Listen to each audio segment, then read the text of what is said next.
ინფლაციის მოსათუქა. იმავე დროს ითქვა, რომ ასეთ პოლიტიკას არ მოჰყვებოდა სწრაფი ეფექტი. დათქმიდან 3 თვე გავიდა და დღეს უკვე შეიძლება თვალი შევავლოთ პირველ შედეგებს, თუ ცხადია ისინი არსებობს. ეკონომიკის ექსპერტი ზურაბ ჯაფარიძე დიალოგის სტუდიაში.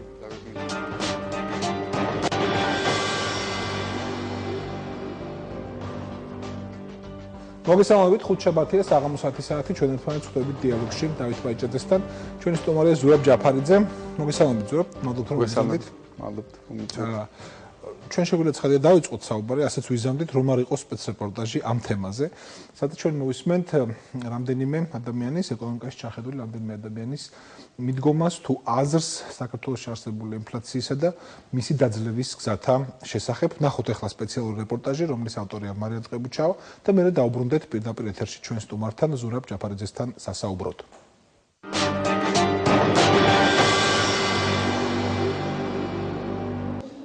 სოფლიო ბაზარზე საკვებ პროდუქტებზე ფასების ზრდის შედეგად 2010 წლის მეორე ნახევარში საქართველოში ინფლაციის მაჩვენებელმა ორნიშნა რიცხვს მიაღწია.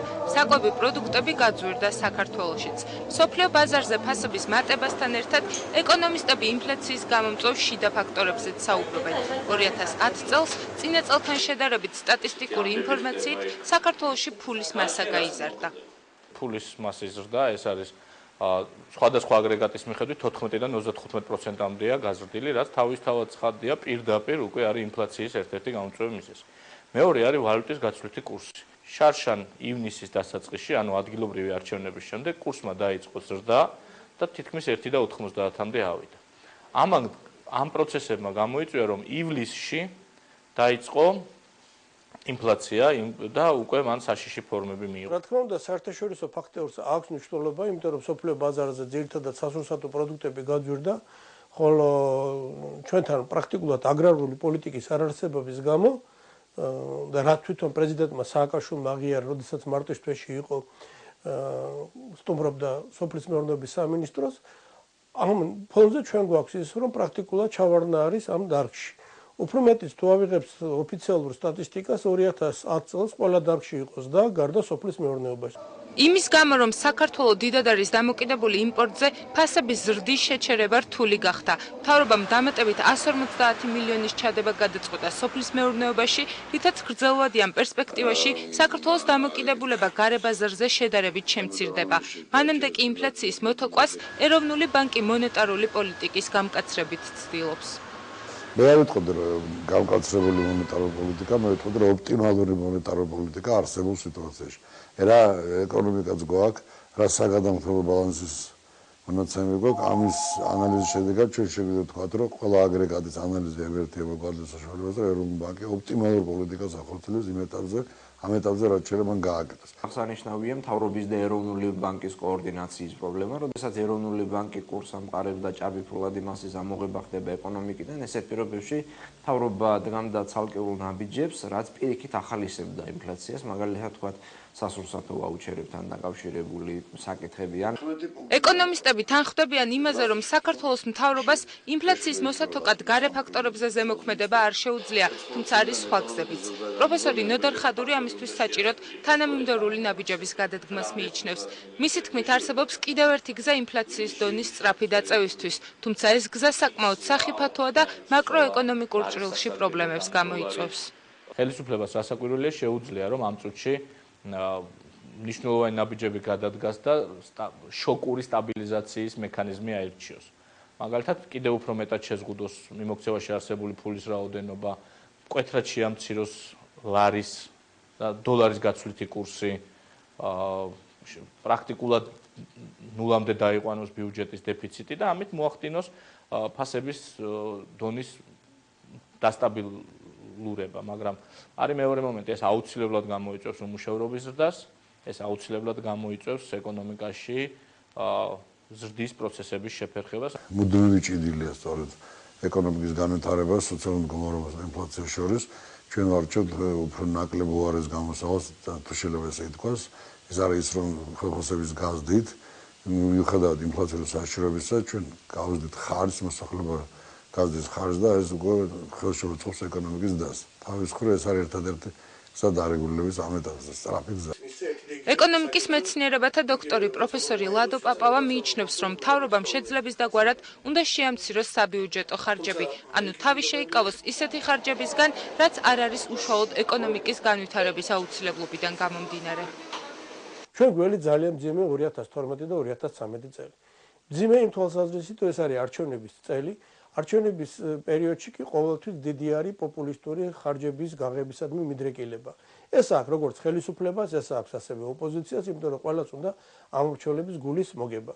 ამიტომ ინფლაციის თვალსაზრისით 2012 და 2013 წლები საკმაოდ რთული წლები გველეს.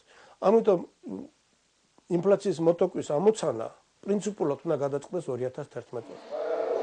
მთავრობა, საერთაშორისო ორგანიზაციები და ექსპერტები ინფლაციის მაჩვენებლის დაწევას წლის ბოლოსთვის ვარაუდობენ.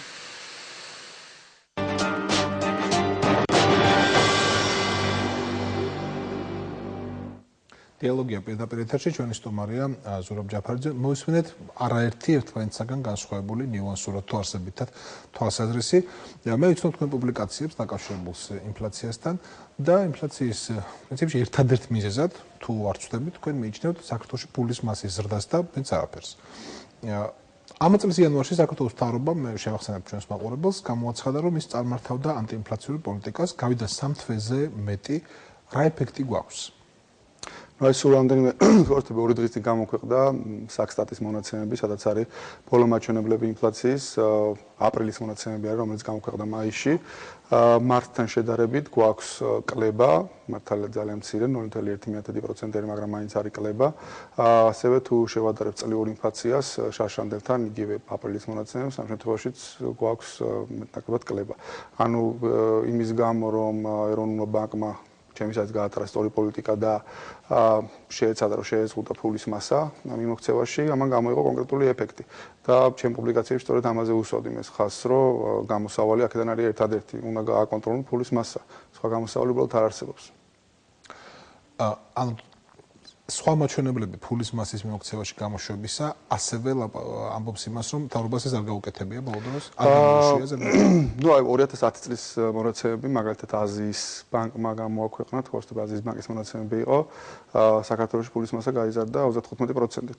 ეს არის პირდაპირ კავშირში ინფლაციასთან, იმიტომ რომ როდესაც იზრდება ფულის მასა, იზრდება ფარდობა მიმოქცევაში არსებულ ფულის მასასა და ბაზარზე არსებულ პროდუქციას შორის. როგორც კი იზრდება ეს ფარდობა, შესაბამისად ფულის ფასი ხო აბსოლუტური ფასი ხო არ არსებობს, ფულის ფასიც დგება ფულის მიმართებაში, სხვა პროდუქტებთან მიმართებაში. ანუ ამ შემთხვევაში რადგან გაიზარდა ფულის მასა, შესაბამისად ფული უფასურდება ამის გამო, იმიტომ რომ დიდი რაოდენობით ჭარბად არის და მისი შესატყვისი პროდუქცია არის შესაბამისად ნაკლები, შესაბამისად ვიღებთ ინფლაციას ფასების დას.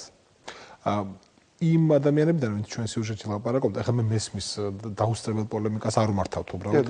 შეიძლება ზოგიერთი მათი შეხედულება ავიღოთ ათვისწერტილად რაღაცა შელობისათვის. პრინციპში ყველა შეთანხმებული იყო იმაზე, რომ საგარეო ფაქტორები, გარკვეულ პროდუქტებზე ფასების აწევა მოქმედებდა საქართველოში ინფლაციას. ეს იყო ოფიციალური პოზიციაც საქართველოში. ფიქრობთ, რომ ეს ფაქტორები მოქმედებს დღესაც? საავსო პროდუქტების ფასები გაიზარდა საერთაშორისო ბაზრებზე. ცხადია ამას ვერ ვაყოფთ, იმიტომ რომ ეს არის ფაქტი. თუმცა აქ არის რამდენიმე მომენტი. ერთი რომ იქ გაიზარდა ფასები, ეს არის გამოწვეული იმით, რომ მარტო ჩვენს შემთხვევაში ჩვენი ცენტრალური ბანკი არ ზრდის ფულის მასას და თუნდაც იგივე აშშ-ს ფედერალური სარეზერვო სისტემა უშვებს დოლარს მიმოქცევაში საკმაოდ დიდი რაოდენობით დაახლოებით ტრილიონი ნახევარი დაბეჭდეს თუ არ ვცდები ბოლო 3 წლის განმავლობაში. და შესაბამისად იქაც ფასების და იქაც ამ შემთხვევაში გამოწვეული არის ამ ფაქტორებით. მაგრამ ამ შემთხვევაში მნიშვნელოვანი ეს ნაკლებად არის. თუ გამომწვევი არის მხოლოდ საერთაშორისო ბაზრებზე, სასურსათო პროდუქტებზე ფასების და ამ შემთხვევაში ეს ხო არ უნდა ხდებოდეს მარტო საქართველოში, ხო? მარტო ჩვენ ხო ყიდულობთ, მარტო ჩვენ ხო ვახდენთ საკვები პროდუქტების იმპორტირებას. მაგალითად საერთაშორისო სავალუტო ფონდის მონაცემებით 194 ქვეყნის მონაცემებია გამოქვეყნებული ინფლაციის მაჩვენებლები 2010 წლის, სადაც 194 ქვეყანაში საქართველო არის 175 ადგილზე. ანუ დანარჩენ 164 ქვეყანამ ჩვენზე კარგად მოახერხა ინფლაციის საქართველოს მე რამდენი ქვეყანა 194-ია სულ დაახლოებით 20 ქვეყანა. ნუ უკეთეს გეტყვით კიდე 165 ქვეყნიდან 102 ქვეყანა არის თუ ოცნები, სადაც ინფლაცია არის 5%-ზე დაბალი. და მათ შორის არიან ქვეყნები, თქვათ იგივე აფრიკული ქვეყნები, ძალიან ბევრი, სადაც საკვების პრობლემა არის სერიოზული. იმპორტითაც კი ძლივს ახერხებენ საკუთარი თავის გამოყვებას და იქაც კი შეძლეს რომ ინფლაცია მოიწევს. ხო, ნუ არის ბევრი, ვინც ბეჭდა მაგათაც ზიმბაბვე ბეჭდოდა დიდი ხნის განმავლობაში და მე მოუწიათ რაღაც ტრილიონიან დოლარიანი კუპიურების გამოშვება. მინახავს ფოტო, როცა ზიმბაბველი მიდის ფულის უზარმაზარი გროვით ხელში. ხო, ფული რო გეყიდა, უნდა წაგეყო რამდენიმე კილო ფულის მასა, დაახლოებით იგივე იყო ჩვენთან 90-იან წლებში. ვაუჩერები და ინფლაცია, ვაუჩერები სურსათზე, ვაუჩერები ელექტროენერგიაზე, აქვს კორელაცია? არა, აქ რამდენიმე ექსპერტული მოსაზრება მოვისმინე, მე სიმართლეა რამდენიმე ცოტა ისე წინააღმდეგობრივიც იყო. ვაუჩერების შემთხვევაში მე არ ვთვლი რომ ამას რაიმე გავლენა აქვს, რაიმე კავშირი აქვს ინფლაციასთან მიმართებაში, იმიტომ რომ ფული, რომელიც ამ შემთხვევაში ხელისუფლებამ დაუბრუნა მოსახლეობას ვაუჩერების სახით, ეს ფული მიმოქცევაში ისე არსებობდა. თუ რომელიმე ექსპერტი გულისხმობს, რომ ეს იყო ახალი დაბეჭდილი ფული, რომელიც ხელისუფლებამ გამოუშვა, მე მგონი რომ ისინი ძალიან ცდებიან. რატომ ეს ფული არსად არ ყო, ეს ფული არსებობდა, ისედაც ეკონომიკაში უკვე არსებობდა და უბრალოდ მოხდა მისი დაბრუნება მოსახლეობის, ამიტომ ამას ინფლაციაზე არანაირი გავლენა არ ექნებოდა. ვერ ექნებოდა უბრალოდ. ინფლაციის ერთ-ერთ მიზეზად მიაჩნიათ ეკონომიკაში საბიუჯეტო ფულის ჩადება, ბრუნვა, ხარჯვა, ასეა? ხო, რაღაც კავშირი არსებობს, უბრალოდ ალბათ ახსნა არის საჭირო, რა კავშირში არის, ანუ მეც ვთვლი, რომ ის რომ ჩვენთან არის ინფლაცია, გამოწვეული არის იმით, რომ ხელისუფლება ხარჯავს იმაზე მეტ ფულს, ვიდრე უნდა ხარჯავდეს. 2010 წლის მონაცემებით ხელისუფლება ხარჯავდა ჩვენი მთლიანი შიდა პროდუქტის 36%-ს. რაც არის ჩემისათვის ძალიან დიდი მაჩვენებელი, თავი რომ გავანებოთ საერთოდ ინფლაციას, ასეთი მასშტაბის ხარჯები ხელისუფლების მხრიდან ძალიან ნეგატიურად მოქმედებს ზოგადად ეკონომიკის ზრდაზე და ანელებს ეკონომიკის ზრდას და ამაზე კვლევები არსებობს, რომელიც ადასტურებს, რომ რაც ნაკლები არის სამთავრობო ხარჯები, მით უფრო სწრაფად იზრდება ეკონომიკა. კვლევები საქართველოსზე თუ კვლევები არის ჩატარებული დედამიწის ყველა ქვეყანაში, სადაც მოსახლეობა აღემატება 9 მილიონს და ეს არის ცალსახა კორელაცია, რომელიც დადასტურება, რომ ჩვენთვის მათ შორის ოპტიმალური რჩევა იყო, რომ ყოფილიყო სადღაც როგორც მინიმუმ 20-დან 25%-მდე, თუ უფრო ნაკლები იქნებოდა, ცხადია უკეთესი იქნებოდა. მაგრამ პრობლემა რაში არის? პრობლემა არის იმაში, რომ ხელისუფლება ხარჯავდა იმაზე მეც, ვიდრე შემოსავლებით იღებდა. შესაბამისად, ჩვენ ამის გამო ქონდა და გვაქვს ჯერ კიდევ საბიუჯეტო დეფიციტი, რომლის შემცირებასაც ახლა ხელისუფლება გეგმავს წელს. იმის გამო რომ გაქვს საბიუჯეტო დეფიციტი, ანუ არ ყოფნის უბრალოდ ფული რომ დაფარო ის ხარჯები, რა ხარჯების გაღებაც ხელისუფლებას სჭირდება, ხელისუფლება ეს ფული საიდანაც ხომ უნდა მოიტანოს. თუ გადასახადების სახით ვერ იღებს ამ ფულს, არსებობს კიდე ორი გზა, ერთი გზა არის რომ ისეს ხო ეს ფული საიდანაც დახარჯო, ან მეორე გზა არის რომ დაბეჭდო ეს ფული. ხო, ხელისუფლება ამ შემთხვევაში არის მონოპოლისტის როლში, მხოლოდ და აქ იყო ერთ-ერთი ექსპერტი იძახდა, აღარ მახსოვს რომელი, რომ ოპოზიციასაც და ხელისუფლებასაც უყვარს ფულის ხარჯვა. მე სიმართლე გითხრათ არ მესმის ოპოზიციამ როგორ შეიძლება დახარჯოს ფული და ამით გამოიწვიოს ინფლაცია. ცოტა სასაცილოა ეს. მაგრამ ნუ ხელისუფლებას აქვს ამის ბერკეტი, შეუძლია გამოუშვას. შეიძლება გულისხმობდა იმას, რომ ოპოზიციას საწინააღმდეგო არაფერი არ უჩნდება. მიზნებისა რა მიზნებისთვის ხელისუფლება. არ ამგონია საწინააღმდეგო არ უჩნდება და თუნდაც არჩევნების შემთხვევაში თუ ხელისუფლება დახარჯოს ფულს, თუნდაც კამპანიაზე და შემდეგ ოპოზიციიდან დარწმუნებული რაღაც კრიტიკა იქნება.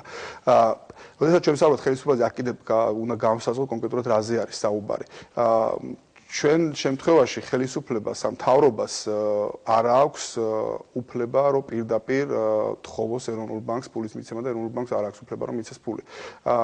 ეს აიგზალა რევოლუციის შემდეგ ჩვენ რაღაც საკანონმდებლო ცდები მივიღეთ. თუმცა სქემა ცნობილია, ეროვნული ბანკი აძლევს ფულს კომერციულ ბანკებზე, შესაბამისად კომერციული ბანკები კიდევ უფრო ძვირად აძლევენ შემდეგ მთავრობას რაღაც მსგავსი მექანიზმი მუშაობს. ამიტომ ეს არის ცალსახად ჩემის აზრით მაინც ცენტრალური ბანკის ჩვენ შემთხვევაში ეროვნული ბანკის პასუხისმგებლობა. მე არ მესმის უბრალოდ სხვა რა ფუნქცია აქვს საქართველოს ეროვნულ ბანკს ან ნებისმიერ ცენტრალურ ბანკს ნებისმიერ ქვეყანაში თუ არა ინფლაციის მოთოკვა და რაღაც მაკროეკონომიკური სტაბილურობის შენარჩუნება. მე უბრალოდ არ მესმის სხვა რა საქმე შეიძლება დაკავება. თუმცა ასევე გასაგები არის რომ სავარაუდოდ რაღაც ამ მოთხოვნას სათანადო წინააღმდეგობას ვერ უწევს და შესაბამისად უწევს ფულის მასის ზრდა. ერთ-ერთ საჭირო ზომად ბატონმა პაპავამ დაასახელა, შეახსენა უფრო სწორედ საზოგადოებას ის, რომ მთავრობამ დათქვა 150 მილიონი ლარის ჩადება სოფლის მეურნეობაში და სოფლის მეურნეობის წამოწევა, განვითარება მიიჩნია იმ ინფლაციური პროცესების დარეგულირების ხო, მე არ მგონია, რომ ამაში არ მგონია საერთოდ სერიოზული განხილვის საკანი რომ უნდა იყოს. მე საერთოდ არ მესმის ლოგიკა, როგორ შეიძლება რაღაც სოფლის მეურნეობაზე მიმართული რაღაცა პოლიტიკით ინფლაციის შეჩერება. არ ვერანაირი კავშირი ხედავ ეს წარმოდგენა რომ შეიძლება განავითარო ჩვენი საკუთარი სოფლის მეურნეობა და შევძლოთ ყველა რაღაც სასურსათო პროდუქტებით საკუთარი თავის დაკმაყოფილება და აღარ დაგჭირდეს იმპორტი და ამის გამო თუ საერთაშორისო ბაზრებზე სასურსათო პროდუქტებზე ფასები გაიზრდება ჩვენზე ეს გავლენას არ მოახდენს ეს არის ჩემი აზრით ძალიან დიდი ზღაპარი რბილად რო ვთქვათ ჩვენ ზღაპარი არის იმიტომ რომ რამდენიმე მიზეზის გამო თავარი მიზეზი არის ის რომ ჩვენთან სოფლის მეურნეობა არ არის განვითარებული იმიტომ რომ ჩვენთან სოფლის მეურნეობის პროდუქტების მოყვანა ჯდება უფრო ძვირი ვიდრე ეჯდება თუნდაც იმ სხვა ქვეყნების საიდანაც ჩვენ ვაკეთებთ იმპორტირებას ჩვენ ყიდულობთ თქვა თურქულ პომიდორს იმიტომ ყიდულობთ რომ ის არის უფრო იაფი თუ და ეს არის ლოგიკური ხო? ეს არის რაღაც ადამიანის ბუნებიდან გამომდინარეობს. ჩვენ რასაც ახლა ჩვენ ვაკეთებთ არის ის რომ ჩვენ უნდა მოვახდინოთ სოფლის მეურნეობის სუბსიდირება ის 150 მილიონი ჰაერიდან ხო არ მოდის კარგ შემთხვევაში ის არის ჩვენს მიერ გადახდილი გადასახადები. ანუ ჩვენი საკუთარი ფულით, საკუთარ ფულს ერთხელ ვიხდით სოფლის მეურნეობის განვითარებაში და მე იქ რომ მოვიყვანთ კიდე რაღაცა ძვირ პომიდორს თუ რაღაცას, მე იმაში კიდე მეორედ უნდა გადავიხადოთ ფული და უნდა ვიყიდოთ. ეს ხო აბსურდია, უბრალოდ მათემატიკური აბსურდი არის.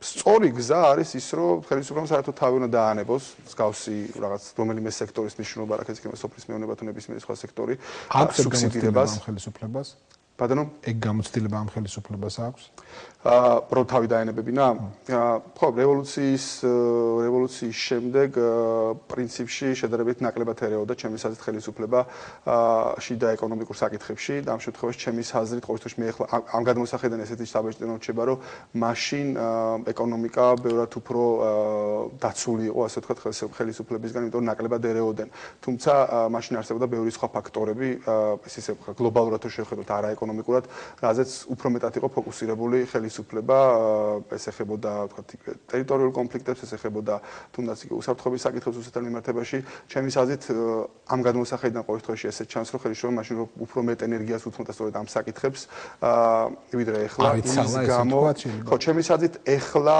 იმის გამო რომ მეტწილად ეს საკითხები გადავიდა ამ საკითხების რაღაც დარეგულირება თუ მოლაპარაკებები გადავიდა რაღაც სხვა ფორმატში ჩემი აზრით ჭყალებში ხელისუფლებამ უფრო მოიცალა ეკონომიკისთვის და გადაწყვიტა რომ გარკვეული მანიპულაციები თქვა სხვადასხვა სფეროებში შეიძლება ეკონომიკური წინსვლის დაჩქარება და ზოგადად რაღაც ეკონომიკის ფუნქციონირების ეფექტურობის გაზრდა ცხადია როდესაც ხელისუფლება ხარჯავს ესეთი რაოდენობის თანხას და კიდევ გამარების 5-6% თქვა კლიანში და პროდუქტის ამას რაღაცა ეფექტი ექნება ცხადია ამიტომ ამით შესაბამისად ჩვენ ხედავთ გარკვეულ სფეროებში ხედავთ რაღაც პოზიტივს და ამაზე ხთვალების დახუჭვა სისულელეა უამრავი რაღაც ინფრასტრუქტურული პროექტები კეთდება რომელიც თალსახად კარგია და ცხადია გრძელვადიან პერსპექტივაში ეკონომიკური განვითარების კარგი იქნება მაგრამ ჩვენ ვერ ხედავთ უარყოფით ნეგატიურს, რაც ამას ახლავს თავს.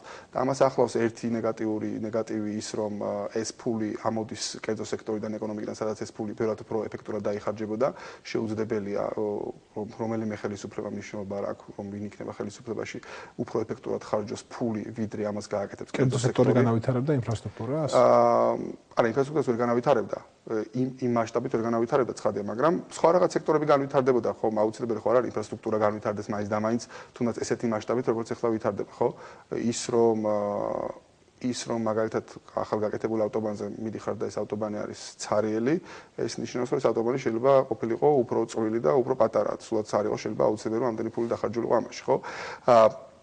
ამიტომ და მეორე ნეგატიური რაც ახლავს ამას ერთი ის რომ ეს ფული კერძო სექტორში უფრო კარგად დაიხარჯება და მეორე როდესაც ხელისუფლება ხარჯავს ჩანს მხოლოდ ის რაც კარგია მაგრამ არ ჩანს თქვა ან ნაკლებად ჩანს ფული რომელიც არაეფექტურად დაიხარჯა და ეხლა მე სანამ მოვიდოდი თქვა ახალ ამბებში იყო რაღაც კიდევ ერთი კორუფციული სქემა გამოამჟღავნეს ჯანდაცვის სექტორში სადაც სახელმწიფო რაღაც შესყიდვებს აკეთებდა და ნუ კიდევ ვიღაცები დაიჭირეს კერძო სექტორიდან ხო ეს ყველა ესეთი შემთხვევები ყოველდღე გვესმის ნუ ყოველ მეორე დღეს მინიმუმ გვესვის გავსი რაღაცები და ყველა ეს შემთხვევა არის დაკავშირებული ხელისუფლების მიერ ფულის ხარჯვასთან ხო თუ ხელისუფლება ამ ფულს რომ არ ხარჯავდეს მსგავსი კორუფციული სქემები არ იარსებოდა და ეს ადამიანები არ იქნებოდნენ ციხეში ხელისუფლება იწყებს რაღაც პროგრამების კეთებას ხარჯავს ამ პროგრამებში უამრავ ფულს და შემდეგ გარკვეული პერიოდის შემდეგ ხდება აღმოჩენა რომ თურმე ეს ფული არ დახარჯულა ისე კარგად როგორც უნდა დახარჯულიყო თურმე ის სარგებელი ვისაც უნდა მიეღო არ მიუღედა ვიღაცა სხვებმა ისარგებდეს და შემდეგ თქვენ თვლით რომ ის სპეციფიკური სნეულებანი რომელზეც მზრუნველობა წამოკიდებული არ ხელისუფლებას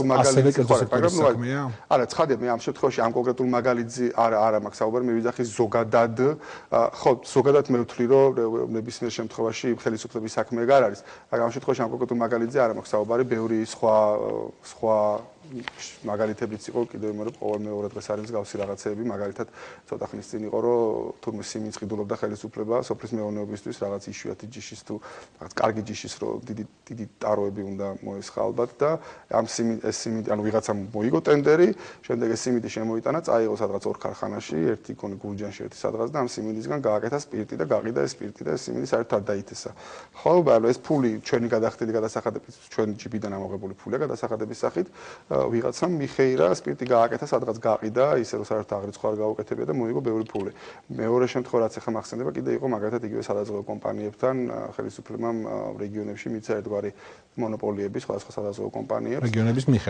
რეგიონების მიხედვით ხო ისინი არიან პრაქტიკულად რამდენიმე ისეთი აბსოლუტური მონოპოლისტი არის მიცა მათ შემდეგ ფული რომ მათ რაღაც პოლისები უნდა დაერიგებინათ მოსახლეობისთვის და ანუ რაღაც 2 წლის მერე თუ არ ვცდები დაიწყო ისევ გარკვევა რომ თურმე ეს პოლისები მათ ძალიან გვიან მიიღეს ამ დროს სადაზღვევო რაღაც ფული სადღაც გააჩერეს და რაღაც სარგებელი მიიღეს და ამ შემდეგ ყველა ეს შემთხვევა არის დაკავშირებული იმასთან რომ ხელისუფლება ატარებს რაღაც სხვადასხვა პროგრამებს მუდმივად აქვს რაღაც ახალ ინიციატივები ცხადია мотиваცია არის აბსოლუტურად პოზიტიური და შეიძლება ერთი შეხედვით ძნელია რომ დაიწუნო, იმიტომ რომ ნებისმიერ შემთხვევაში ხელისუფლებას ამოძრავებს რაღაც კონკრეტული პოზიტიური мотиваცია იძახის რომ რაღაც არსებობს გაჭირებული ხალხი რომელსაც ჭირდება დაზღვევა, რომელსაც არ აქვს საშუალება დაზღვევა იყიდოს.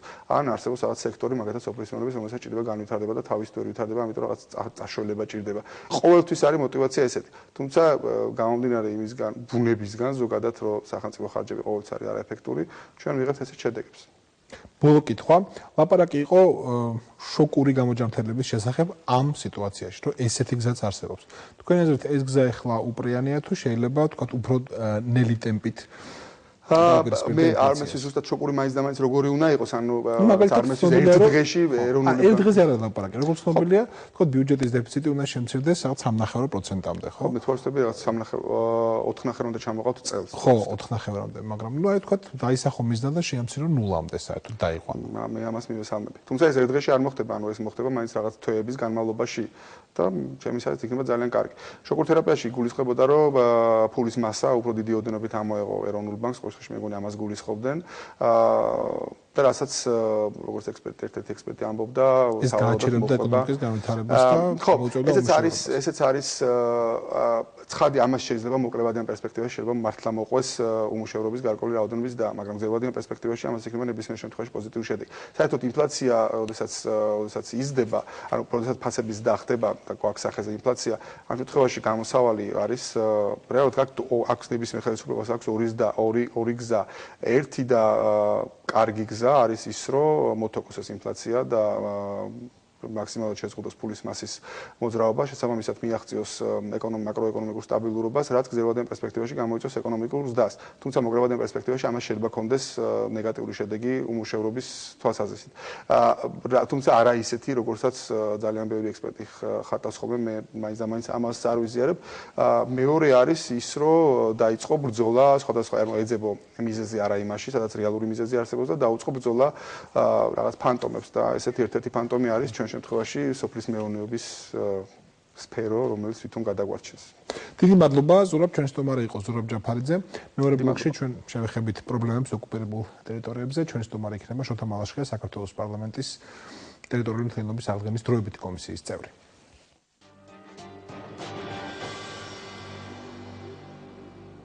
საქართველოს პარლამენტის ტერიტორიული მთლიანობის აღდგენის დროებით კომისიაში დღეს შინაგან საქმეთა სამინისტროს წარმომადგენლებს ხვდებოდნენ.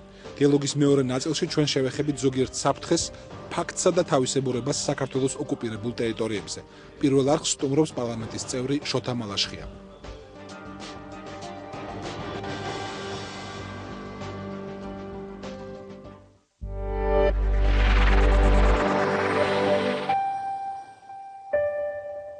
დეპატიზებით ჯასუფ კახიძის სახელობის თბილისის მუსიკალურ ცენტრში წარმოდგენაზე ერთი თბილისური ამბავი. ანუ იმპროვიზაციები ქეთა და კოტეს თეატრში. გთხოვთ, წამით.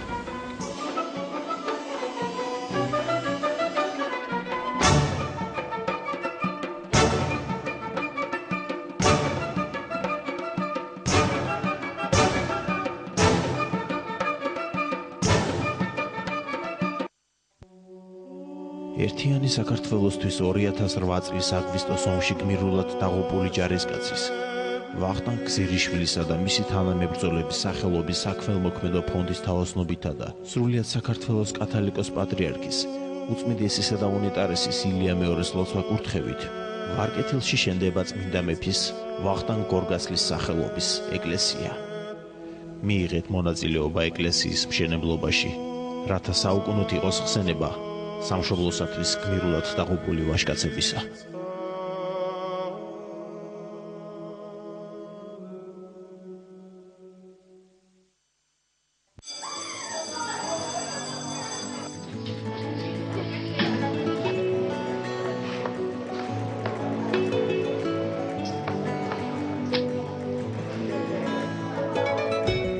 შეიტანეთ თქვენ წვლილი სოციალურ დაუცველი ახალგაზრდების დახმარებაში. ნუ გადაყრით ქაღალდ, შეაგროვეთ და ჩაყარეთ მწვანებელში.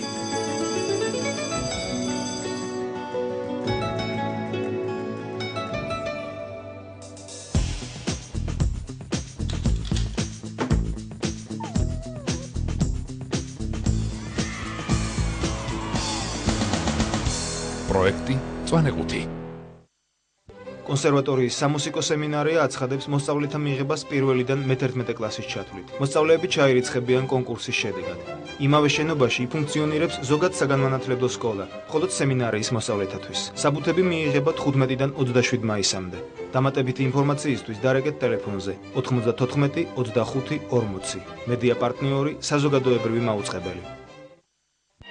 თბილისის ოპერისა და ბალეტის თეატრი 14 და 15 მაისს თბილისი არტ ჰოლში წარმოგიდგენთ ბალეტ ლაურენსიას, ვახტანგ ჭაბუკიანის ქორეოგრაფია. მთავარ პარტიებში ლალი კანდელაკი, ვასილ ახმეტელი. დასაწყისი 14 მაისს 18 საათზე, 15 მაისს 14 საათზე.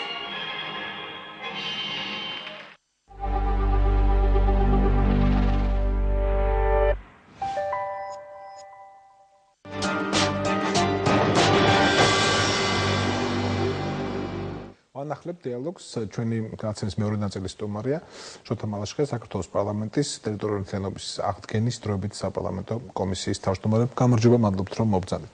დღეს თქვენს კომისიაში შეხვედრა იყო საქართველოს ძალოვანი სტრუქტურების შინაგან საქმეთა სამინისტროს წარმომადგენლებთან. ძალიან გთხოვთ გვიხათ რატომ? იმიტომ რომ ეგეთ შეხვედრები არც ხშირია ხოლმე. ჩვენ დაახლოებით წელიწადში ორჯერ გვაქვს ამდაგვარი შეხვედრები, იმიტომ რომ მეთნოწმენდის საკითხებთან დაკავშირებით მუშაობთ ჩვენ პარლამენტი კომისიის ფარგლებში, მუშაობს პროკურატურა შესაბამის განზომილებაში და ასევე შინაგან საქმეთა სამინისტროს უпростоროდ კუდის სტრუქტურები. ამიტომ ჩვენ ამდაგვარი სხდომები გვაქვს, როგორც წესი პირველი სხდომის დროს მათ გააკეთეს კომენტარი. ანუ მათ მოგვთ ინფორმაცია თქვენთან? არის ნაწილობრივ ისინი რას აკეთებენ, ჩვენ რას ვაკეთებთ და თვითონ შინაგან საქმეთა სამინისტროს სტრუქტურები რას აკეთებს. ეთნოწმენდა დღეს იქ გრძელდება? აი ეს არის სწორედ, დღეს ეთნოწმენდა ნამდვილად გრძელდება, ტერიტორიების სრული ანექსია მიმდინარეობს, ეს ბოლო გადაწყვეტილებებიც იგივე საზღვართან დაკავშირებით, იქ ქონების ფლობასთან დაკავშირებით, იქ უპატივრების ფაქტებთან დაკავშირებით. ბოლო გადაწყვეტილების საზღვართან ეგ შეახსენოთ მაყურებელს. სწორედ თქვენ გადაცემაში იყო ამაზე საუბარი, თქვენ გახსოვთ რა მძაფრი რეაქცია მოყვა გაგრის ტერიტორიის კიდე დამატებით ათვისებას, ანუ ოკუპაციის ოკუპაციას, შემდეგ ეს საკითხები შენელდა სწორედ იმ რეაქციის გამო, რომელიც იყო შიგნით ოკუპირებულ ტერიტორიაზე და საქართველოსში დანარჩენ ტერიტორიაზე, გარდა ამისა საერთაშორისო ორგანიზაციების მიერ აბსოლუტურად ყველა დარღვევას უნდა მივაქციოთ ყურადღება. პირველ რიგში ყველაფერს დავანებოთ ის, რაც ჩვენ ვაკეთებთ ბავშვთა კომისიის ფარგლებში, ეს არის ჩვენი უახლესი ისტორია, მძიმე, მაგრამ უახლესი ისტორია. ამასთან ერთად ჩვენ შეიძლება გადავადგილდებით ქუჩაში, ხვდებით იმ ადამიანებს, რომლის მიმართაც ეს ეთნოწმენდაა განხორციელებული და ეს გარკვეული პერიოდულობით ამის შეხსენება ჩვენთვისაც იწვევს რაღაც თანაზიარობის გრძნობას იმ ადამიანების მიმართ, რომელთაც მიმართ არის ეს დანაშაული ისეთი განხორციელებული, რომლის მოსმენა უბრალოდ წარმოუდგენელი. ეს ერთი, შემდეგ ამას მიეცემა სასამართლოებში გადაგზავნის, თქვენ გახსოვთ ჰააგის საერთაშორისო სასამართლოშია წაღებული საქმეები, სტრასბურგშია წაღებული საქმეები, არსებობს ჰააგის სისხლის სამართლის სასამართლო, სადაც უკვე პიროვნების დონეზე შეიძლება ამ საკითხების გარკვევა, მეოთხე სასამართლო. რა ახალი ფაქტები მიემატა ამ ამბებს? ეს რა არის? ეს არის გარკვეული სამუშაოები, რომელიც არ ჩატარებულა წინა პერიოდში და ეს არის ადამიანები, რომლებიც ყვებიან იმ ეთნოწმენდის ამბებს, რომელიც დაიწყო 92-დან და გრძელდება დღემდე. ნუ შემზარავი ფაქტებია, დაუშვათ მაგალითად არის ესეთი ადამიანი, რომელიც ყვება თვითონ არის თვითმხილველი, როგორ აიძულებდნენ ძმას გაეუპატიურებინა თავისი და, რაზეც უარი თქვა, შემდეგ ძმა მოკლეს და ისედაც გააუპატიურეს. იყო შემთხვევა, როდესაც სამშობიარო ბლოკში ახალნამშობიარები ქალი გააუპატიურეს და ბავშვი ახალშობილი ძირს და კიოდა. არის მამის წინ ცოლის და პატარა 13-14 წლის ბავშვის გაუპატიურების ფაქტი. არის ადამიანების ცოცხლად დამარხვის ფაქტები, სადაც მიწა კიდე მოძრაობდა, როდესაც ეს ამ ადამიანებს მარხავდნენ და არის უამრავი ფაქტები ხა უბრალოდ არ გვინდა დავძაბოთ სიტუაცია, მაგრამ ამ ფაქტების დადასტურება ახლა ალბათ ძალიან ძნელია. კი, შემიძლია თქვენ გჯეროდეთ, რომ ეს ასე იყო და მართლაც ასე იყო, მაგრამ თუ კი საქმის სასამართლოში წაღებას აპირებთ, იქ ამის დადასტურება პრაქტიკულად შეუძლებელია ალბათ იმის გამო, რომ ძალიან დიდი დრო გავიდა. ესე იგი, თვითონ საერთაშორისო სასამართლოში არსებობს ესეთი ცნება, ეს არის განგრძობითი დანაშაული. თუ ის დანაშაული, რომელიც ხდებოდა 92 წლიდან მოყოლებული დღემდე და ეს დღესაც გრძელდება, ასეთ შემთხვევაში ამას ხანგრძლივობის ვადა არ აქვს. კი, არის რამოდენიმე შემთხვევა უკვე დაუშვათ აფხაზების მიმართ. ფაქტებია, რომელსაც 98 წლის ამბებს ყვებიან, 92-ის ყვებიან, 2008 წლის ამბებს ყვებიან, ამიტომ ეს პროცესი არ ჩერდება ამ ტერიტორიაზე. და არ ჩერდება, იმიტომ რომ მათი მენტალიტეტი, ვინც ოკუპაცია მოაწყო, იგივეა, რაც იყო ფაშისტების ოკუპაცია და იგივეა, რაც იყო საბჭოთა ოკუპაციის დროს. აფხაზების ამბებს როგორ გაიგებთ? აი ეს სანდოდ. თქვენ იცით, რომ იქ ცხოვრობენ ადამიანები, არის მეტნაკლები კომუნიკაცია, სხვადასხვა დარგების მიხედვით. ეს გადის აფხაზურ მედიაში, აფხაზურ სოციალურ აფხაზურ სეგმენტში. ნაწილობრივ არის ეს ინფორმაციებიც, მაგრამ მცირე მასშტაბით რაოდენობა ამ მოსახლეობის არის საკმაოდ მცირე და 2 და 3 ფაქტი საკმაოდ ხმაურდება ხოლმე და რეალობა არის საკმაოდ მძიმე. ხო, მაგრამ ეს რამენერად მოქმედებს აფხაზთა ლოიალობაზე რუსებისადმი? მე ვფიქრობ, რომ იმოქმედებს, იმიტომ რომ ის იგივე გადაწყვეტილებების შეცვლა დაუშვათ ტერიტორიის ოკუპირებულის ოკუპაციასთან, გარდა ამისა, მტრის ხატი ქართველების მიმართ პრაქტიკულად მოშლილია, სულ ამაზე მუშაობდა რუსეთი ჯერ კიდე ერთი საუკუნის წინაც, როდესაც აფხაზებს მოღალატი სტატუსი მოუხსნა. მოშლილია?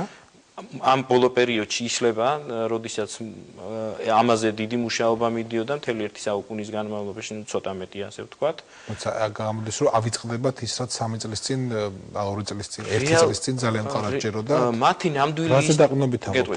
ნამდვილი ისტორია ხო სხვა არის. მათი ნამდვილი ისტორია არის ის, რომ მუხაჯირობა მოხდა რუსების ხელში, მათი ნამდვილი ისტორია არის ის, რომ მოღალატეებს მათ უწოდებდა რუსეთი და მათი ნამდვილი ისტორია არის ის, რომ მუხაჯირობის დროს და დანარჩენ პერიოდში მათი თვითყოფადობის შენარჩუნება ხდებოდა მხოლოდ ქართველების და ქართული სახელმწიფოს მიერ. ეს რეალობა. რეალობა არის ის, რომ ერთი და იგივე გვარის ადამიანები დაუშვათ პაპასკირი იყო ერთ-ერთი სერიოზული დამნაშავე, რომელიც იყო აფხაზობდა და დღეს ჩვენ გვყავს 2 ისტორიკოსი პაპასკირი, მამაშვილი, რომელიც იცავს ქართულ პოზიციებს. იგივე მაგალითად უზენაის საბჭოს თავმჯდომარე გვაზავა არის უზენაის საბჭოს თავმჯდომარე და იყო გვაზავა, რომელიც იბრძოდა აფხაზების მხარეზე. ამიტომ აქ ესეთი გაყოფა ამის გარდა არის კარგი ისტორიებიც. სადაც არის საუბარი როგორ გადაარჩინეს დაუშვათ აფხაზებმა ქართველები. არის ისტორია, სადაც ქართველები დაუშვათ იგივე სოხუმის დაცემის წინა პერიოდში, სადაც 2000-მდე აფხაზი ცხოვრობდა აფხაზეთის სოხუმში და ამას ქართველები იცავდნენ, რომ იქ პრობლემები არ ყოფილიყო, მიუხედავად იმისა, უამრავი ცუდი ფაქტი ხდებოდა ოკუპანტების მხრიდან, რომელიც ერთ სისტემაში გადიოდა შემდეგ. როგორ ახსნით საქართველოს ოფიციალურ პირთა განცხადებას, კერძოდ ეს თქვა რეინტეგრაციის მინისტრმა ქალბატონ მარტაშელაშვილმა, რომ საქართველოს არ შეეწინააღმდეგება გულისხმობ ბაღაფშის ვიზიტს თურქეთში. ამას პარლამენტშიც ახლდა მცირე პოლემიკა ბატონ პატა დავით ერისხვიდან და ზოგადად ამის პასუხად თქვა, რომ საქართველოს აი ამ ტიპის ვიზიტებს არ შეეწინააღმდეგება. ეგ ახსნათ ეს პოლიტიკა. ესე იგი, ეს იყო მაშინ, როდესაც ქალბატონი იმყოფებოდა სწორედ პარლამენტში ჩვენი კომისიის ხდომაზე, ზოგადი სახელმწიფოს პოლიტიკა უნდა იცოდეს საქართველოს მოსახლეობამ, ეს არის შემდეგი, რომ ოფიციალური ვიზიტები მარიონეტული ხელისუფლების არ იქნება დაშვებული, თუ ეს არ არის რაიმე შეხვედრა, სადაც წყდება ურთიერთობის საკითხი და ეს იყო როგორც ოფიციალურად გააკეთა თურქეთის მხარემ, ეს იყო კურნალობასთან დაკავშირებული საკითხები, ეს არის დადასტურებული ფაქტი. არაფერი არ ჭირს ისე სინამდვილეში? არ ვიცი, სამკურნალო თუ არის შეეძლო საქართველოში ემკურნალა ჩვენს მიერ კონტროლირებად ტერიტორიაზე უკეთესი იქნება და ამ თვალსაზრისით. ძალიან ირონიული ხართ ამ შემთხვევაში. თვალსაზრისით, მაგრამ რა არის იცით, რომ მეორე არის ის, რომ ჩვენ საერთოდაც არ გვინდა არც ამ რეგიონის და არც მათი მარიონეტული ხელისუფლების წარმომადგენლები რომ იზოლაციაში იყვნენ. ჩვენ გვინდა რომ ეს ყველაფერი ხდებოდეს გარკვეული საერთაშორისო სტანდარტების დაცვით. ეს იყო შეთანხმებული საქართველოს ხელისუფლებასთან, როდესაც ეზღებულობს ოფიციალურ სახეს და როდესაც არის სამკურნალო ასეთ შემთხვევაში, ესეც იყოს შეტყობინების დონეზე მაინც საქართველოს ხელისუფლებას. ნუ დაუბრუნდეთ დღევანდელ თქვენს შეხვედრას, თქვენი კომისიის შეხვედრას შინაგან საქმეთა სამინისტროს წარმომადგენლებთან. დღეს apsdi.g ეს ვებსაიტი არცელებს ინფორმაციას, რომ რევოლუცია, ბრჭყალებში რევოლუცია საქართველოში გამოცხადებული რევოლუცია ნიშნავს თუ მოასწავებს უქროაშვილის ჩამოსვლას და რუსეთის სამხედრო ჩარევას. და ის ამბობს, რომ საქართველოს სპეცსამსახურები, რაც წყაროს იმოწმებს, რომელსაც არ ამხელს, მუშაობენ სწორედ ამ სცენარის პრევენციაზე. ეხლა მე ბუნებრივია ვერ გითხავთ თქვენ, ხა ეს ასეა თუ არა, გასაგებია. თქვენი პასუხისმგებლობა ამოსაცნობია, მაგრამ საინტერესოა თუ გაქვთ რაიმე ინფორმაცია საქართველოს ოკუპირებული ტერიტორიების როგორც ამ შემთხვევაში რაც განსაკუთრებული ან მომატებული საფრთხის კერის თაობაზე დღევანდელი კონკრეტული პოლიტიკური კონიუნქტურის დროს. ერთი არის ცხადი, მოდით ესე ვთქვა და ეს ნამდვილი ფაქტია, რომ რუსეთმა მის წინამორბედი საბჭოთა კავშირის სახით ერთადერთი ხელისუფლება, სადაც ვერ შეცვალა და ვერ დაამხო, მათ შორის ზოგ შემთხვევაში კომუნისტურიც, ეს იყო საქართველო. წინა პერიოდში ამას რუსეთი ყოველთვის ახერხებდა და განხელისუფლებებს ცვლიდა ბალტიისპირეთში, ფინეთში ვერ გამოცვალა იქ სხვა ფაქტორის გამო, უნგრეთში, პოლონეთში და ასე შემდეგ. ეს რეალობა, ამიტომ მისი მიზანი, რომ საქართველოს სრული ოკუპაცია იყო, ამ საკითხზე დღეს არავინ არ გამართობს. ეს არ გამოვიდა. ცდელობა ამ თვალსაზრისით არის და უნდათ, მაგრამ შესაძლებლობები ამ თვალსაზრისით არის საკმაოდ შეზღუდული. და ჩემთვის წარმოუდგენელია, რომ ამას კონდეს რაიმე მხარდაჭერა საზოგადოების მხრიდან.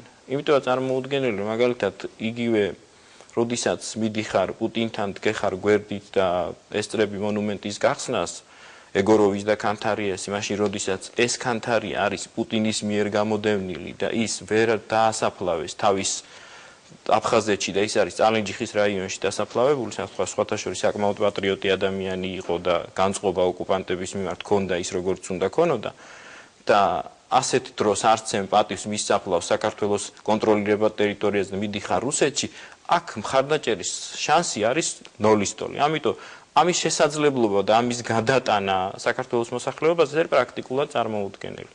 მაგრამ სურვილი ცხადია მათ აქვთ, მაგრამ ეს განუხორციელებელი სურვილია, როგორც ქვეყნის შიგნით, ასევე ქვეყნის გარეთ და ვფიქრობ, რომ ის გზა მშვიდობიანად საერთაშორისო მექანიზმების ამოქმედებით, საერთაშორისო ორგანიზაციების ამოქმედებით, მათი დიდი ჩართულობით, იმიტომ რომ ბევრმა სახელმწიფომ კარგად იცის, რას ნიშნავს ოკუპაცია, ანექსია, ეთნოწმენდა, თუმცა ამდაგვარი ტიპის დანაშაული, რაც საქართველოსთან მიმართებაში მოხდა, რომ ეთნოწმენდა მოხდა რეგიონს დაარქვეს დამოუკიდებელი სახელმწიფო, არც სტალინს, არც ჰიტლერს არ გაუბედავს. ჩეხოსლოვაკია სრულად დაშავა ჰიტლერმა, მაგრამ ის მიუერთა სხვადასხვა სახელმწიფოებს, ნაწილი თვითონ მიიერთა, ნაწილი პოლონეთს, ნაწილი უნგრეთს, მაგრამ არ გაუბედავს ის, რაც გაბედა და სურვილი აქვს გაბედოს პუტინმა. თუმცა მეორე არის, რომ ასეთი რეაქციის დროს საერთაშორისო მობილიზება არის აბსოლუტურად სხვა. მაშინ თუ მიუნხენის ხელშეკრულების დროს ჩეხოსლოვაკიის პრეზიდენტი იდგა გარეთ და ელოდებოდა რა პრინციპით დაანაწილებდნენ მის ტერიტორიას, საქართველოს შემთხვევაში, როდესაც ანალოგიური ცდელობა იყო რუსეთის მხრიდან, საქართველოსში რუსთაველის მოედანზე იდგა 5 პირველი პირი და საფრანგეთის პრეზიდენტის ჩამოტანილ ხელშეკრულებაში საქართველოს პრეზიდენტს თავის ხელით შექონდა შესწორებები და ეს შესწორებების შემდეგ მოაწერა მან ხელი ამ დოკუმენტს. დიდი მადლობა ბატონო შოთა, ჩვენი სტუმარი იყო შოთა მალაშხელი, საქართველოს პარლამენტის ტერიტორიული ურთიერთობების აღდგენის დროებითი კომისიის თავმჯდომარე. გადაცემის მესამე ნაწილში ჩვენ ვესაუბრებით კალბტონ რუსტან კოცირიძეს, ის გახლავთ საქართველოს ევანგელურ ბაპტისტური ეკლესიის ეპისკოპოსი.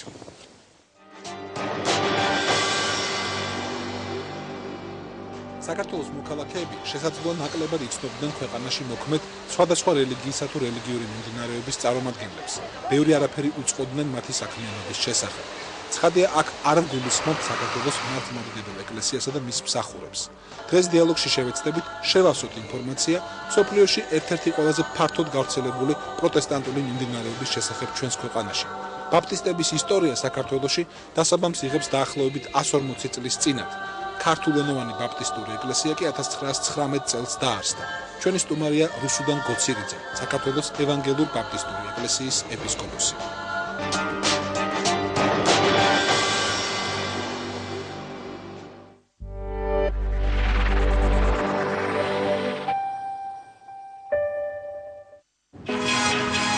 ფონდი ელექტრონავტი წარმოგიდგენთ ინოვაციური პოპკულტურის დაჯილდოების ცერემონიალს ელექტრონავტი 2010. დაჯილდოების პარტნიორები არიან ქალაქ თბილისის მერია, საქართველოს კულტურისა და ძეგლთა დაცვის სამინისტრო, კომპანია ჰამაკი. მედია პარტნიორები: პირველი არხი, კანალ პიკი, რადიო უცნობი, Music Box, ცხელი შოკოლადი და My Video G. ორგანიზატორები: კომუნა მედია, Georgian Events და Strongboard. აირჩიეთ წლის საუკეთესო ელექტრონავტი ვებგვერდზე ელექტრონავტი G და მოიგე iPod Shuffle.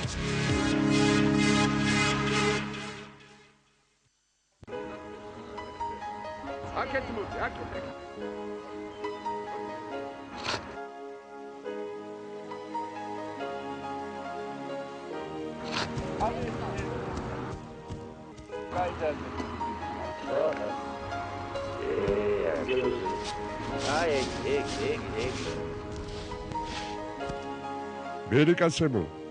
Avrugot nergit.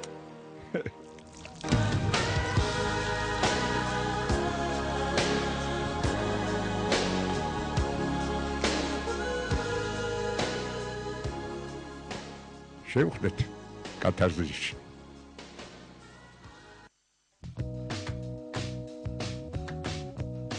საქართველოს სოფლის მეურნეობის სამინისტრო აცხადებს კონკურსს საქართველოს ყველა მუნიციპალიტეტში რაიონის მთავარი აგრონომის თანამდებობაზე. რაიონის მთავარი აგრონომის მოვალეობა იქნება მისი სამოქმედო ტერიტორიის მიხედვით ფერმერებისა და გლეხების კონსულტირება, როგორც ახალი კულტურებისა და ჯიშების შესახებ, ასევე წარმოების ახალი მეთოდების, სასუქებისა და მცენარეთა დაცვის საშუალებების შესახებ. შერჩეული სპეციალისტები სტაჟირებას გაევლიან ამერიკის შეერთებულ შტატებსა და ევროპის ქვეყნებში. განაცხადის შეტანის ბოლოა და 2011 წლის 20 მაისია. საქართველოს სოფლის მეურნეობის სამინისტრო. დაგვიკავშირდით ტელეფონის ნომერზე 37 80 14.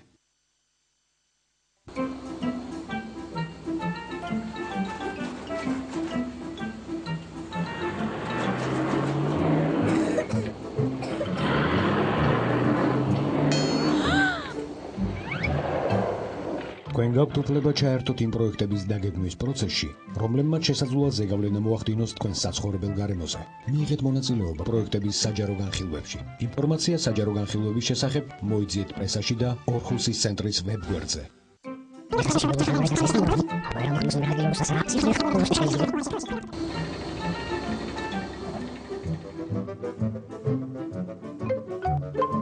გახსოვდეთ, მონაწილეობის უფლების დარღვევის შემთხვევაში შეგიძლიათ მიმართოთ სასამართლოს. ორხუსის კონვენცია იცავს თქვენს გარემოს დაცვით უფლებებს. დაწვრილებითი ინფორმაციისთვის მიმართეთ ორხუსის ცენტრს საქართველოში. იცხოვრეთ ჯანსაღ გარემოში.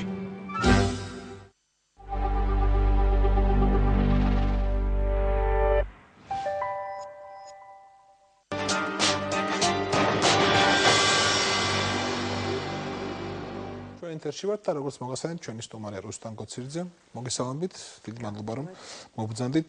კი, უჩვეულოა ქართველი ქალი ეპისკოპოსი ნამდვილად, მაგრამ დღეს მინდა ვისაუბროთ არა განსხვავებებზე, არამედ საერთოზე, არა მიჯნებზე, არამედ ამ მიჯნების წაშლაზე ჩვენს ერთიან სამოქალაქო სივრცეში. ამიტომ მკითხავთ, როგორ ურთიერთქმედებთ, რა ურთიერთობები გაქვთ საქართველოში მოქმედ სხვა ქრისტიანულ მიმდინარეობებთან და სხვა რელიგიებთანაც? უპირველეს ყოვლისა დიდი მადლობა მოწვევისათვის. მინდა გითხრათ, რომ ალბათ საქართველოს ესეთი უცნაური ქვეყანა გვაქვს ამ თვალსაზრისითაც, ტოლერანტობისა და რელიგიური ღიაობის თვალსაზრისითაც, იმდენად, რამდენადაც საკმაოდ კარგი ურთიერთობები არსებობს სხვადასხვა რელიგიურ ჯგუფებს შორის საქართველოში, რითიც ბევრი ქვეყანა ალბათ ვერ დაიკვეხის. შეიძლება ითქვას, რომ სამწუხაროდ ეს მხოლოდ უმცირესობების რელიგიურ ჯგუფებს შორის ურთიერთობაზეა საუბარი და სამწუხაროდ ეს არ ვრცელდება რელიგიურ უმრავლესობასთან. მაგრამ ეს არის ალბათ ერთ-ერთი ყველაზე ძვირფასი რამ, რაზეც შეიძლება რელიგია მისაუბროს. არ ვრცელდება, ეს ნიშნავს, რომ არანაირი ურთიერთობა არ გააქვთ? ძალიან მწირი, შეიძლება ითქვას. კეთილი. თქვენ ბრძანდებით ღვთისმსახური, მაგრამ რა ხმარდება თქვენ დრო ეკლესიაში მსახურების მიღმა?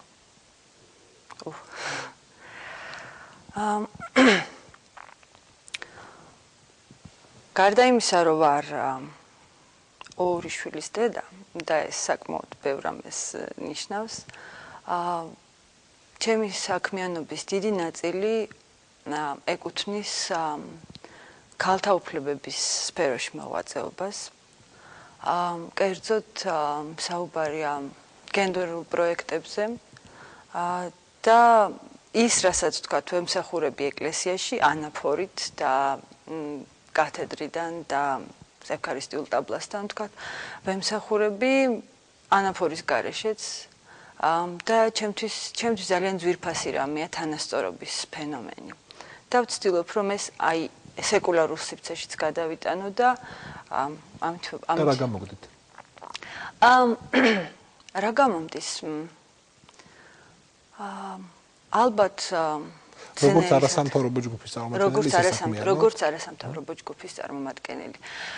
დღეს სწორედ ვუსმენდი ერთ-ერთი უკანასკნელი კვლევების შედეგებს და ალბათ ვერცერთი ორგანიზაცია, რომელიც გენდერზე მუშაობს, ეხლა ვერაფრით ვერ დაიკვეხნის, იმდენად მძიმე შედეგები იყო, კერძოდ ლაპარაკია ოჯახური ძალადობის შესახებ კვლევაზე, რომელიც გაეროს დაფინანსებით გაკეთდა და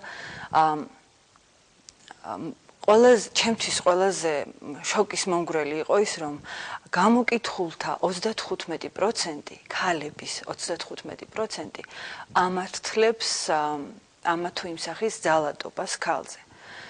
და ჩემთვის როგორც ღვთისმსახურისათვის ეს ძალიან ბევრი საგანგაშო ზარის დამრეკია, იმიტომ რომ საზოგადოებაში რომელიც რელიგიურ საზოგადოება არის, ხო, ქართული საზოგადოება ასე თუ ისე, მისთვის ქრისტიანული ფასეულობები ძვირფასია, მისთვის ის, რასაც ეკლესია ქადაგებს, ძვირფასია, უცებ ხვდებით, რომ ალბათ ისეთი რამ, რასაც ყველა ნებისმიერი რელიგია ეწინააღმდეგება, რასაც ქვია ძალადობა, უცებ ვიღაცები ამართლებენ ამ ფაქტს და მე მგონი ამაზე უნდა დაფიქრდეს ყველა, ვისაც კი ღვთისმსახური ქვია. მიუხედავად იმისა, მისი მრევლი 1000 კაციანია, 5000 კაციანია თუ 95%-ია მოსახლეობის. როგორც მე ვიცი, საქართველოს ევანგელურ ბაპტისტურ ეკლესიას აქვს ოჯახური ძალადობის მსხვერპლთა ცენტრიც, ხო?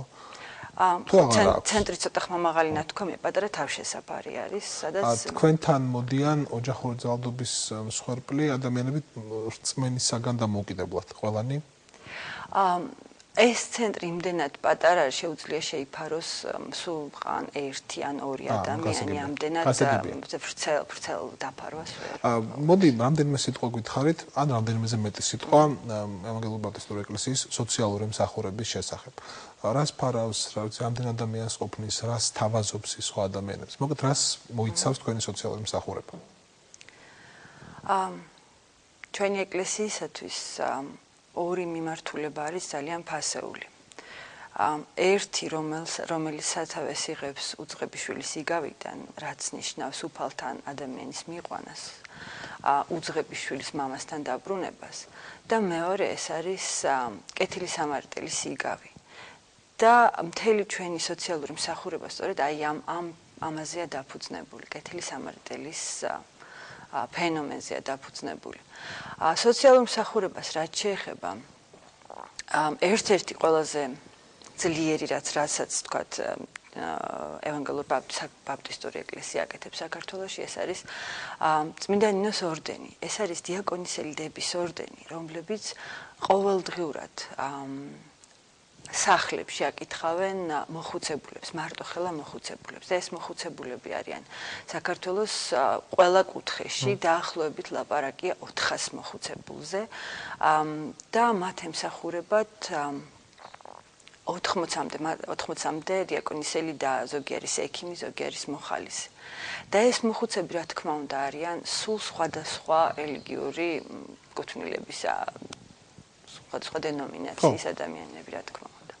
მეორე რასაც აკეთებს ჩემი ეკლესია, ეს არის მოხუცებულთა თავშესაფარი, რომელიც დღევანდელ დღეს ითვლის 23 მოხუცებული არის თავშესაფარში და გარდა ამისა არის თუ არ ვცდები 25 დევნილი არის მეორე ფრიგელში, რომელსაც პატრონობს ჩვენი ეკლესია. ბეთელის ცენტრზე ვლაპარაკობთ ახლა. თავის დროზე მახსოვს ბეთელის ცენტრი შეიქმნა იმისთვის, რომ მოევლო და შეეფარებინა ჩეჩნეთის ომის ლტოლვილები. ასე არისო? დღეს დარჩნენ ისინი თუ წავიდნენ თლიანად? დღეს უყავს ჩეჩნეთიდან ლტოლვილებიც არიან, აი მეორე ფრიგელში, რომ ერთში არიან მოხუცებულები და მეორეში, რომელშიც არიან დევნილები, აფხაზეთის ომის დროინდელი დევნილები, არიან ახალი, უბრალოდ 2008 წლის დევნილები და არიან ჩეჩნეთიდან ადამიანები. ერთი კითხვაც თუ კი თქვენი ეკლესიის წევრები იხდიან სასჯელს ცხედან საპატიმროებში, თქვენ გაქვთ თავისუფალი მიწვდომა, შედიხართ მასთან ახერხებთ თუ არა? უნდა ითქვას, რომ ბოლო პერიოდში ის, რაც თითქმის შეუძლებელი იყო ბოლო წლების განმავლობაში და ალბათ გასული წლის დეკემბრამდეც კიდევ წერდით წერილებს სხვადასხვა მიმართულებით, რომ ეს ნებად დართული ყოფილიყო ჩვენი ღვთისმსახურებისათვის. ახალი ბრძანებულების საფუძველზე, რომელიც 2010 წლის დეკემბრით თარიღდება, უკვე ყველა ღვთისმსახურს, ყველა რელიგიის წარმომადგენელ ღვთისმსახურს აქვს თავისუფლად შესვლის უფლება, უბრალოდ მოითხოვეს ჩვენგან ღვთისმსახურთა სია, მათი იდენტიფიკაცია რომ მოხდეს საპატიმროში შესვლის წინ და სულ 2 დღის წინაც გეგუთში იყო ჩვენი ღვთისმსახური შესული საპატიმროში. ანუ აი დღევანდელი დღის ფონზე ეს პრობლემა მოხსნილია. თქვენ მიგაჩნიათ, ეხლა ეს უკვე აღარ ეხება სოციალურ სფეროს, რასაც ეხლა გითხავთ, ეხება ფუნდამენტურ დამოკიდებულებას ალბათ და საინტერესოს შეიძლება ჩვენი არაერთი მოქალაქისათვის. თქვენ მიგაჩნიათ, რომ ადამიანი თავის სულის ხსნას მოახერხებს მხოლოდ იმ შემთხვევაში, თუ თქვენი ეკლესიის წევრია? არავითარ შემთხვევაში.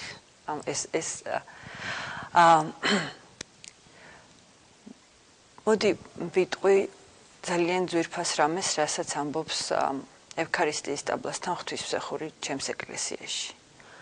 ღვთისმსახური ამბობს, რომ ამ ტაბლის მასპინძელი არ არის ბაპტისტური ეკლესია. ამ ტაბლის მასპინძელი არ არის რომელიმე ღვთისმსახური, რომელიც ახლა აქ დგას. ამ ტაბლის მასპინძელი არის მაცხოვარი. და ამ ტაბლასთან ვის მოიწვევს, ეს არის მასპინძლის პრეროგატივა. ასე რომ დახსნა ჩემს ეკლესიას ასე მიაჩნია. მე პირადად როგორც ღვთისმსახურს ასე მიმაჩნია, რომ დახსნა დაკავშირებულია მხოლოდ უფალთან ურთიერთობასთან და არა იმასთან, თუ რომელ ტაძრის გარებს აკითხავს ადამიანი. დიდი მადლობა რუსუდან, ჩვენი სტუმარი იყო რუსუდან გოცირიძე, საქართველოს ევანგელურ ბაპტისტური ეკლესიის ეპისკოპოსი. კიდევ ერთხელ მადლობთ, რომ მობრძანდით. დიალოგი დღეს ამით სრულდება. შევხვდებით ერთმანეთს სამშაბათს, მომავალ სამშაბათს საღამოს 10 საათზე.